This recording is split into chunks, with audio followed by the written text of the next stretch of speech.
नमस्कार, जनता टीवी देख रहे हैं आप। मैं हूं आपके साथ पूजा मोहन पांडे। बुलेटिन की शुरुआत करते हुए सबसे पहले आपको बता दें, रामचरितमानस को लेकर स्वामी प्रसाद मौर्य ने बयान दिया और सियासत यानी कि हाई वोल्टेज ड्रामा लगातार सूबे में देखने को मिल रहा है। आरोप प्रत्यारोप के बीच आज उदय प्रताप कॉलेज के पूर्व छात्र संघ अध्यक्ष आनंद विजय सिंह ने समाजवादी पार्टी पर बड़ा आरोप लगाया। क्या कहा?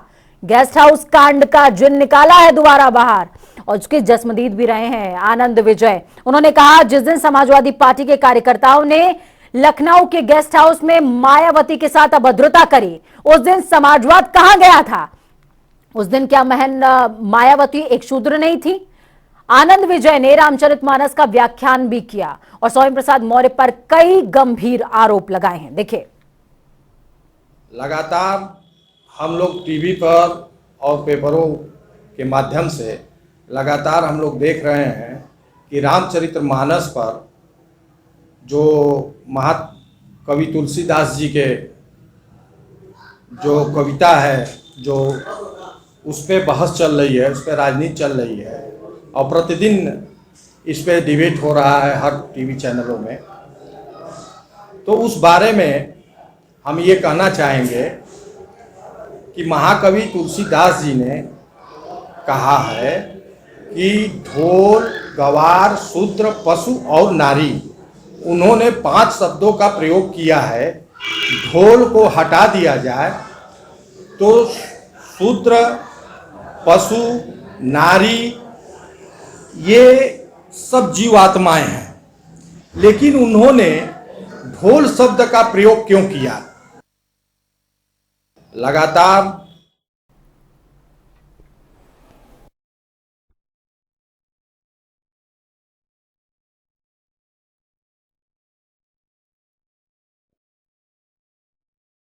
इस वक्त की उत्तर प्रदेश की सियासत में आग की तरह यह खबर फैल रही है। आनंद विजय सिंह ने सभा पर निशाना साधा है। स्वामी का बयान राम का अपमान, और राम का अपमान इस कदर कि अब आनंद विजय भी इस बयान के ओपोजिशन में उतर आए हैं और उन्होंने मायावती के लिए कहा है कि जिस समय गेस्ट हाउस कांड हो रहा था, क्या मायावती, बहन मायावती शूद्र नहीं थी? उनके लिए समाजवाद कहां गया था?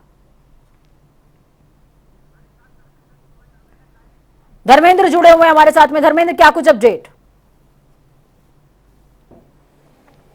और ट्वीट कर सोशल मीडिया पर उनके द्वारा लगातार शूद्र, गवार, ढोल, पशुनाड़ी शब्द को हटाने की मांग की जा रही है और शूद्रों का अपमान कहा जा रहा है। वहीं अखिलेश यादव लगातार उनका काउंटर कर रहे हैं।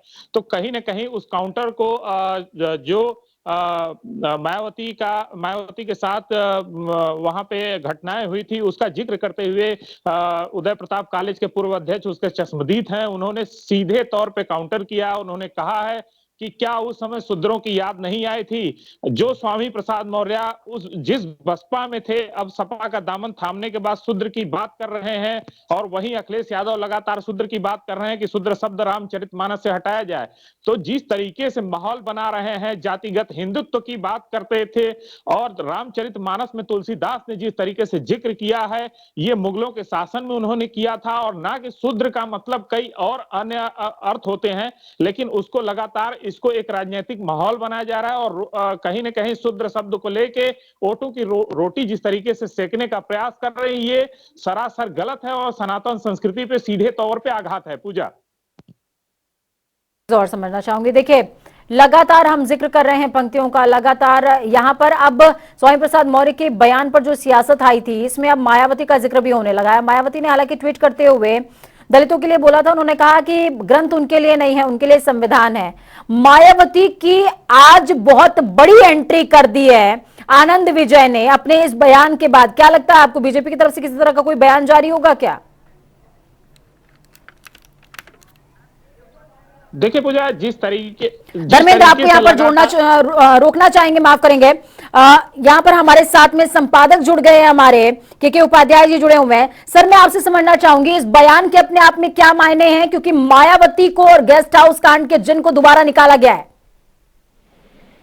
देखिए पूजा, इसमें क्या हो रहा है कि पूरी तरह से राजनीति हो रही है। रामचरितमानस सिर्फ एक बहाना है, क्योंकि विपक्ष को लग रहा है कि 2024 में मंदिर बन करके तैयार हो जाएगा और मोदी अगले 2024 के जनवरी में राम मंदिर से ही अपने चुनाव का श्री गणेश करने वाले, जी। तो इसका कोई काउंटर विपक्ष को नहीं सूझ रहा था। जी। ऐसे में रामचरितमानस को कंट्रोवर्सी किया गया है जानबूझकर, ये सोची समझी रणनीति के तहत विपक्ष ने ऐसा किया है। पहले आपको याद होगा बिहार में इस तरह का बयान वहां के शिक्षा मंत्री ने दिया।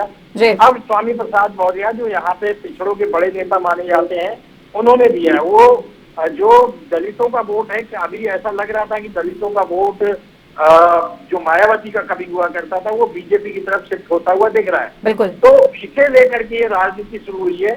जिस प्रकार से मायावती ने कल ट्वीट जारी किए थे और कहा था कि संविधान मुख्य है, रामचरितमानस। सर, मैं थोड़ा सा क्रोनोलॉजी समझना चाहूंगी, और हमारे दर्शक जो तमाम इस समय हमें सुन रहे हैं, देख रहे हैं, उनको भी थोड़ा सा ये क्लियर कीजिए, क्योंकि जिस तरीके से मायावती और गेस्ट हाउस कांड को कोड किया गया है, क्या ये बीजेपी के लिए अभी तक जो बयान अगड़ा वर्सेस पिछड़ा हो रहा था, वो बयान अब थोड़ा सा पक्ष में आता नजर आ रहा है आनंद विजय के बयान के बाद में?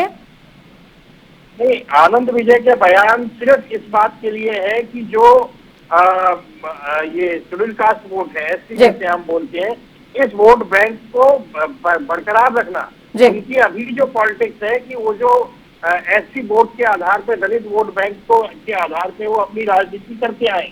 लेकिन अगर अभी ये लग रहा था कि कहीं ऐसा ना हो कि ये दलित वोट बैंक समाजवादी पार्टी की तरफ खिसक जाए, क्योंकि उन्होंने लगाया कि हमें गर्व से कहो हम छूट रहे हैं, इस तरह के पोस्टर समाजवादी पार्टी के कार्यालय के सामने लगाए गए थे। तो अभी ये समझना जरूरी नहीं है कि बीजेपी को फायदा होगा या नहीं होगा। अभी जरूरत ये है कि मायावती अपने वोट बैंक को संभाल कर रख पाती है या नहीं रख पाती है, तो उसका ये काउंटर है। लगातार इसी पर अटैक मायावती का भी है, और आनंद विजय ने भी आज उसी को जो है गेस्ट हाउस कांड को याद दिला करके एक तरह से दलित वोट बैंक को अपनी तरफ रोकने की कोशिश की है। चलिए, बहुत शुक्रिया सर हमारे साथ जुड़ने के लिए, अहम विचार साझा करने के लिए। तो आपने सुना, समझा कि किस तरीके से इस बयान के क्या कुछ मायने हो सकते हैं। अनूप भी ग्राउंड जीरो से जुड़े हुए हमारे साथ में। अनूप, आनंद विजय का ये बयान आया, उसके बाद आग की तरह ये बयान फैल गया है, क्या लखनऊ यानी कि राजधानी जो हेडक्वार्टर है सियासत का, वहां से किसी तरह की कोई तपिश उठ रही है इस बयान को लेकर?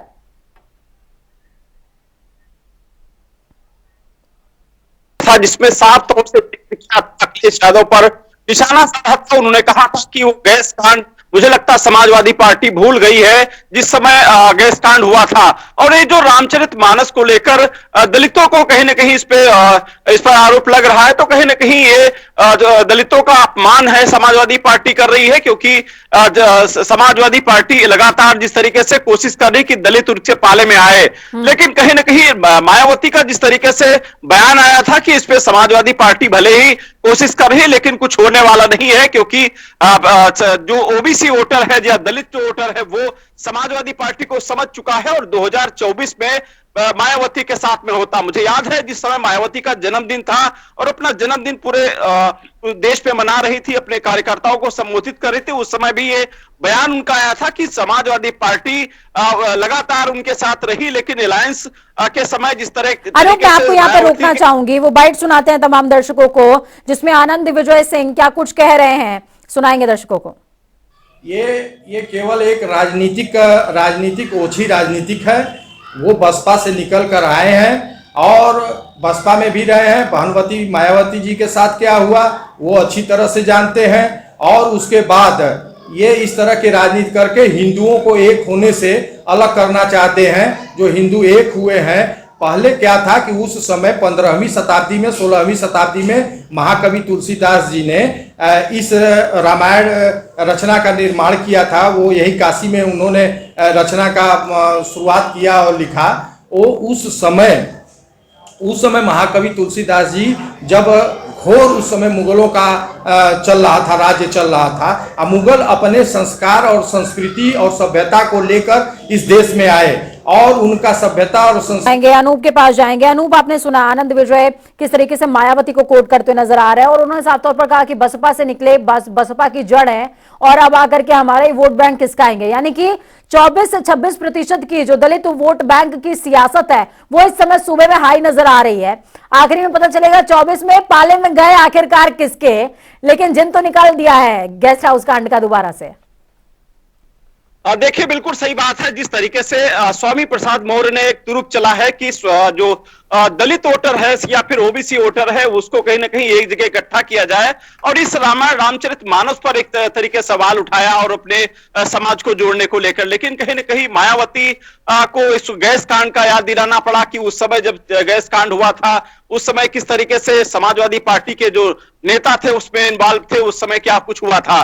तो पूरी तरीके से इसके पीछे चाहे रामचरितमानस पर बयान की बाजी की बात करें या फिर गैस कांड याद दिलाने की बात करें, इसके दोनों के पीछे कहीं ना कहीं वोट बैंक की बात है। अपने अपने जो समाज के जो वोट हैं, चाहे मायावती ने जो अपने वोट खो दिए हैं उसको पाने की कोशिश कर रहे हैं, और दूसरी तरफ स्वामी प्रसाद मौर्य 2024 में एक तरीके से अपने समाज को जोड़कर, दलित वोटों को जोड़कर अपने समाजवादी पार्टी में जोड़ने की कोशिश कर रहे हैं। मामला पूरा साफ है। 2024 की लड़ाई कितने कांटे की टक्कर होने वाली है इसमें बिल्कुल दो राय नहीं, क्योंकि लगातार जिस तरीके से समाजवादी पार्टी एक पर एक लगातार कोशिश कर रही कि उसके समाज लोग जुड़े।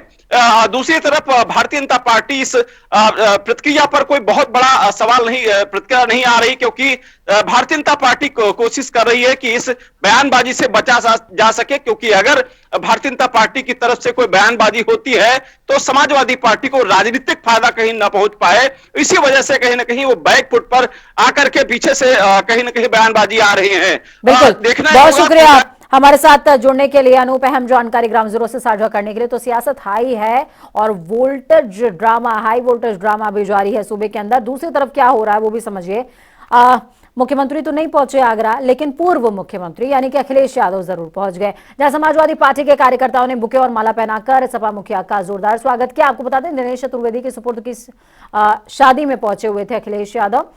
तो वहीं अखिलेश यादव ने भारतीय जनता पार्टी पर जमकर हमला बोला। आगरा में हो रहे G20 की तैयारी में अखिलेश यादव ने कहा कि अगर ये पहले से ही तैयारियां हो रही होती तो शायद आखिरी वक्त में इस तरह की तैयारियों की जरूरत ना पड़ती। मैं शादी के कार्यक्रम में शामिल होने आया हूं। हालांकि मुझे शाम को आना था, लेकिन आज के दिन भी शादियां बहुत हैं, इसलिए समय निकाल करके मैंने कोशिश की पहले आप क्या हो लें फिर मैं आगे जाऊंगा। मुझे आज के दिन एक बहुत अंग्रेजी की कहावत है वो याद आ रही है, friend in need friend in deed. तो आज देश को, एक उद्योगपति को और खासकर सभी उद्योगपतियों को भारतीय जनता पार्टी की मित्रता की जरूरत है। हालांकि G20 का जो आयोजन हो रहा है उसकी सफाई पुताई, पेड़ पौधे लगने का सिलसिला तो मैं देखता आया हूँ। लखनऊ में भी मैंने देखा और यहाँ भी देखा। ये कोशिशें अगर होती और समाजवादी कामों को आगे बढ़ाया जाता तो आखिरी वक्त पर जो तैयारी करनी होती है वो नहीं करनी पड़ती। आपको आगरा शहर कम से कम ऐसा दिखता जो विदेशी लोग आते या व्यापार के लिए टूरिस्ट के रूप में तो उन्हें देखने को मिलता। तो वही मैनपुरी भी पहुंचे हुए थे अखिलेश यादव और बयान भी दिया है। और अडानी के मामले पर उन्होंने कहा जो देश के अंदर हालात हैं उसको सरकार ही निकाल सकती है। भारतीय जनता पार्टी नफरत की राजनीति करती है और जो भी झगड़ा प्रारंभ हुआ है वो आज का नहीं 5000 सालों पुराना है। तो वहीं एमएलसी चुनावों पर उन्होंने कहा कि डरा धमका कर चुनाव जीते गए हैं। भारतीय जनता पार्टी है जो नफरत की राजनीति करती है, आपस में लड़ा के राजनीति करती है। और जो झगड़ा शुरू हुआ ये कोई झगड़ा आज का नहीं है। अगर हम भारत के इतिहास में नजर डालें तो 5000 साल से ज्यादा का ये झगड़ा है। हमारा कोई झगड़ा नहीं किसी से। हम तो मुख्यमंत्री जी से ये जानना चाहते हैं और सदन में अगर कोई सवाल उनके सामने किया है विपक्ष ने और समाज अगर वो विपक्ष करता है सवाल उनके सामने तो जवाब मिलना चाहिए उसका। लेकिन भारतीय जनता पार्टी को जवाब से भागना नहीं चाहिए। भारतीय जनता पार्टी को जवाब से भागना नहीं चाहिए। आज लखनऊ में स्थित कांग्रेस प्रदेश कार्यालय पर संत रविदास जयंती समारोह आयोजित किया गया था। समारोह का आयोजन कांग्रेस कोषाध्यक्ष शिव पांडे ने किया। तो वहीं प्रांतीय अध्यक्ष नकुल दुबे समेत कांग्रेस के तमाम पदाधिकारी और कार्यकर्ता मौजूद रहे। रविदास जयंती के मौके पर कार्यकर्ताओं को संबोधित करते हुए शिव पांडे ने कहा कि राहुल गांधी दूसरे रविदास हैं। 2014 के बाद से देश की वैश्विक स्तर पर पिछड़ गया है। अब 2024 में हमें शपथ लेनी है कि कांग्रेस की केंद्र में सरकार बनाएं और ये हम विश्वास से कह सकते हैं कि 2024 में राहुल गांधी को प्रधानमंत्री बनने से कोई नहीं रोक सकता। ये कहेंगे कि भैया मैं होने के बाद मैं सब मेरा मैं कोशिश किया करूँ और जो पूरा और बात कुछ कर लेंगे तो काम हो जाए। मैं पूरा आया कि पांडे शुरू में करता हूँ कि हम सबके उम्मीद को किरण और बहुत ही पूर्वान कोषाध्यक्ष पांडे जी, अब ये मत समझिए कि उन्होंने हमारा सामने देख कितना पैसा, हम बताएंगे आपको। देश में मुसलमानों की सबसे बड़ी संस्था all India Muslim personal law board एक बार फिर से एक्टिव नजर आ रहा है, जिसके चलते पर्सनल लॉ बोर्ड ने आज लखनऊ के नदवा कॉलेज में एक अहम बैठक बुलाई। बैठक की अध्यक्षता बोर्ड अध्यक्ष मौलाना राबी हुसैनी ने की है। बैठक में वक्फ बोर्ड की संपत्तियों को लेकर मंथन किया गया। इस दौरान असदुद्दीन ओवैसी, अरशद मदनी और महमूद मदनी भी AIMPLB की बैठक में मौजूद रहे। तो भाजपा के राष्ट्रीय महासचिव अरुण सिंह मिर्जापुर पहुंचे। इस दौरान उन्होंने पत्रकार वार्ता करते हुए भारत जोड़ो यात्रा पर कटाक्ष किया। उन्होंने कहा, राहुल गांधी की भारत जोड़ो यात्रा से पहले भारत क्या जुड़ा हुआ नहीं था, यह दिशाहीन यात्रा रही है। उनके यात्रा के बीच कांग्रेस छोड़ते रहे। कहा कि जब वो बोलते हैं तब सेना का मनोबल नीचे गिरता है। भारत के सम्मान और संस्कृति दोनों को नीचे गिराने का काम करते हैं। रामचरितमानस को लेकर की जा रही टिप्पणी पर उन्होंने कहा कि उस पर हमको गर्व है। रामचरितमानस भारतीयों का जीवन दर्शन है। अडानी को लेकर देश भर में मचे बवाल पर उनका कहना रहा कि रिजर्व बैंक ऑफ इंडिया और CBI अपना मत दे रही है, उस पर हमको विश्वास करना चाहिए। ऐसी कोई भी अस्थिरता की स्थिति नहीं है। हम किसी भी व्यापारी के विरोध में नहीं बोल सकते। कि देश जो प्रगति कर रहा है, आप बताइए कि जो कांग्रेस ने शासन किया केंद्र में लगभग 6 दशक तक, उसके अलावा प्रदेश में भी सपा बसपा ने शासन किया, क्यों गरीबों को पीने का पानी आपने नहीं दिया? आम जन को पीने का पानी क्यों नहीं दिया? क्यों उनके मकान नहीं बनवाए? क्यों शौचालय नहीं बनवाए? क्यों उनको गैस कनेक्शन देने का काम नहीं किया? यह हमारी सरकार जो है, मोदी जी की सरकार है, उसने जो ये काम किया है, इन्होंने नहीं किया तभी तो करना पड़ा। नहीं तो 9 करोड़ 60 लाख लोगों को LPG का कनेक्शन देना, 11 करोड़ 70 लाख शौचालय बनवाना और उसके साथ साथ 47 करोड़ लोगों का बैंक अकाउंट खोलना, यह 2 करोड़ 80 लाख प्रधानमंत्री आवास योजना बनवाना, 6 करोड़ से अधिक नल से जल की व्यवस्था करना, यह अगर विपक्ष ने किया होता 6 दशक में तो ये नहीं करने पड़ते।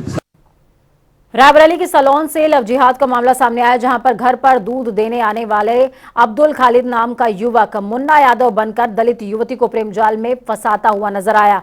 युवती के अनुसार जब उसे इस हकीकत का पता चला तो उसने युवक से किनारा करना चाहा, लेकिन उधर युवक युवती का विवाह हो जाने के बावजूद उनका पीछा करता रहा। थकार कर पीड़िता ने इस पूरे मामले की जानकारी सलोन कोतवाली पुलिस को दी है। पुलिस ने आरोपी को गिरफ्तार कर लिया। मामले में क्या कुछ कहना है पुलिस का और पीड़िता का, सुनिए। मुन्ना यादव था सर, इसीलिए दूध बेचता था, तो वो आता था रोज़, तो हमको नहीं मालूम था। हमने ऐसे थोड़ी बात में हम जान गए। 5 महीने के बाद हमने जाना कि वो मुस्लिम है, तो फिर हमने कहा हम नहीं, शादी ब्याह हम नहीं करेंगे। तो कहा नहीं करोगे तो आपको हम जान से मार देंगे। तो हम कहा नहीं, हम नहीं करेंगे भाई। हमने छोड़ दिया तो हमारे मम्मी लोग हमको कहीं और कर दिया। तो अब हम जहाँ रह रहे हैं हमको यहाँ से जान से मारने की धमकी देते हैं, मेरे पति को, मेरे सास को, मेरे को। तो वहीं गोवा के मुख्यमंत्री प्रमोद सावंत 2 दिवसीय हरिद्वार दौरे पर पहुंचे। इस दौरान प्रमोद सावंत ने सबसे पहले पतंजलि योगपीठ में योग गुरु बाबा रामदेव और आचार्य बालकृष्ण के साथ मुलाकात करी। उसके साथ योगाभ्यास भी किया। इसके बाद वो कनकल स्थित हरिहर आश्रम पहुंचे, जहां उन्होंने जूना पीठाधीश्वर स्वामी अवधेशानंद गिरी का आशीर्वाद लिया। सीएम प्रमोद सावंत ने कहा कि गोवा में जब पर्यटन की बात होती है तो सन, सैंड और सी का नाम आता है। गोवा में टूरिज्म को बढ़ावा देने के लिए अब वो सन, सैंड, सी के साथ आध्यात्म को जोड़ेंगे। इसी पर चर्चा के लिए वो हरिद्वार आए हैं। उन्होंने बताया कि जल्द ही गोवा के मीराबार बीच पर स्वामी रामदेव की ओर से योग महोत्सव का आयोजन किया जाएगा। इसके साथ ही उन्होंने जूना पीठाधीश्वर स्वामी अवधेशानंद गिरी से गोवा में कथा के आयोजन करने का आग्रह किया है। स्वामी प्रमोद सीएम प्रमोद सावंत ने बताया कि जब इस तरह के धार्मिक और आध्यात्मिक आयोजन गोवा में होंगे तो निश्चित तौर पर गोवा में भी आध्यात्मिक टूरिज्म को बढ़ावा मिलेगा। जी हाँ, बिल्कुल, जैसे मैंने कहा कि सन सैंड सी, जो हमेशा गोवा टूरिज्म बोलते हैं, तब सन सैंड और सी, इसके बाहर यानी fourth S which is spiritual tourism, वो भी हम जोड़ना चाहते हैं। वेलनेस टूरिज्म वो भी हम जोड़ना चाहते हैं। इसलिए जो संत गोवा में आके कथा हो या बाकी उनके कार्यक्रम गोवा में हो तो उनके लिए वेलकम हम हमेशा के लिए करते आ रहे। आज भी हम स्वामी जी से वही चर्चा करने वाले हैं। उनकी कथा एक आदि गोवा में हो जाए तो उनके जो पूरा संप्रदाय है वो गोवा में आएंगे। मेरे साथ में हमारे गोवा के संत स्वामी ब्रह्मेशानंद महाराज भी आए हैं। वो भी उनका भी स्पिरिचुअलिटी का बहुत बड़ा काम रहता है। इससे आगे मैंने गोवा के wellness tourism, medical tourism, spiritual tourism बढ़े, इसके लिए हम बड़े भाव से काम कर रहे हैं। देहरादून में आरटीओ संभागीय परिवहन अधिकारी शैलेश तिवारी ने जानकारी देते हुए कहा कि उत्तराखंड के सिटी इलाकों में परिवहन की रीढ़ माने जाने वाले 10 साल से पुराने डीजल विक्रम बंद होंगे और BS6 मानक CNG इलेक्ट्रॉनिक हाइब्रिड वाले विक्रम शहर में चलेंगे। इसके साथ ही मानकों के विपरीत ऑटो भी सड़क से बाहर कर दी जाएगी। इसके लिए परिवहन विभाग ने कमर कस ली है।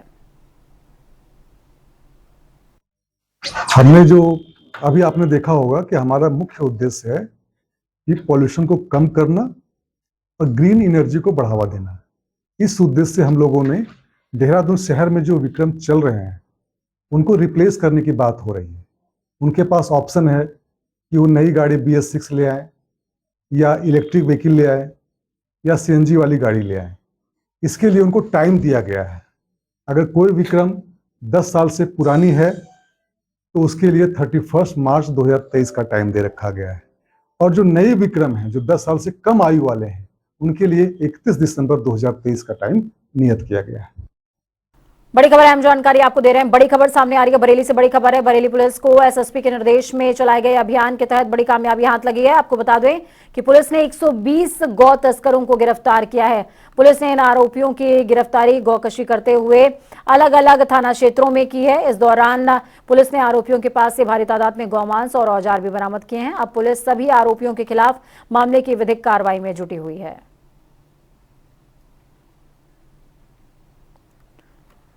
तो चलिए फटाफट अंदाज में 2 मिनट में 10 अहम जिलों का रुख करेंगे। बिजनौर में गांव में आई जंगली हाथी को देखकर गांव वालों में मची अफरा तफरी। ग्रामीण दौड़ भागकर बचा रहे अपनी जान। वन विभाग हाथी को खदेड़ने में हुआ नाकाम। अमरोहा में नाले में मिला युवक का शव मिलने से लोगों में मचा हड़कंप। बताया जा रहा है मिर्गी की बीमारी से ग्रस्त था मृतक। पुलिस ने शव को पोस्टमार्टम के लिए भेजा। लखनऊ में सरगम अपार्टमेंट के निवासियों ने फूका LDA का पुतला। अपार्टमेंट में आए दिन आ रही हैं समस्याओं को लेकर अपार्टमेंट निवासियों ने जताया आक्रोश।